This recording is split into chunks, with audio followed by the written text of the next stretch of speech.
If you're a caregiver, you know that being a caregiver is not always easy. If you're new to caregiving, you may have no idea what you are about to get yourself into. In this case, it's best to learn and talk to other caregivers.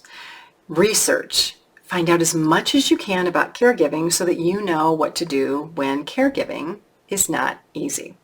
When I talk about 3 things about being a caregiver, and then how to manage through the challenges that caregivers experience.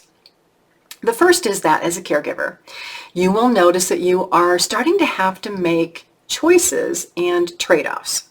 Trade-offs on your time, how you spend your time, who you spend it with, things that you give up in your life, like your friends, your social activities, and you're trading that time to care for elderly parents.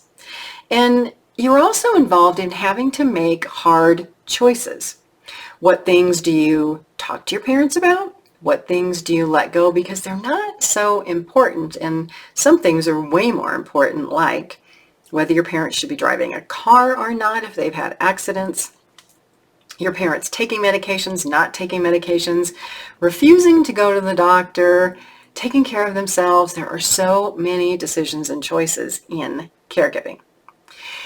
Also, as a caregiver, if you become that responsible legal party for a parent, meaning a medical power of attorney or a financial power of attorney, you may have to make medical decisions that you don't like or financial decisions that you don't like because you are that responsible person.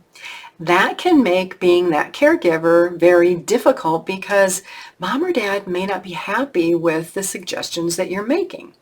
Or if you have total responsibility, mom or dad or your brothers and sisters may not like the decisions that you're making. They may feel that you're being selfish or unreasonable when really you are making the best decision given the choices that you have. Choices in caregiving means that being a caregiver is not easy. Sometimes the choices that you have, if you've waited too long to talk to parents or your parents didn't want to plan, the choices can become more limited the longer that you wait to have these discussions. And so what I mean by that is an elderly parent wants to stay living at home and they really need more care. And they don't want to move. And all of a sudden they break a hip and go to a nursing home. And because of their physical condition, they can't return home. And the only choice is a nursing home. Nobody wants to go to a nursing home. But if they would have made other choices and other decisions before, maybe they wouldn't have had that fall. Maybe going to a nursing home wouldn't be necessary. But today, it's necessary.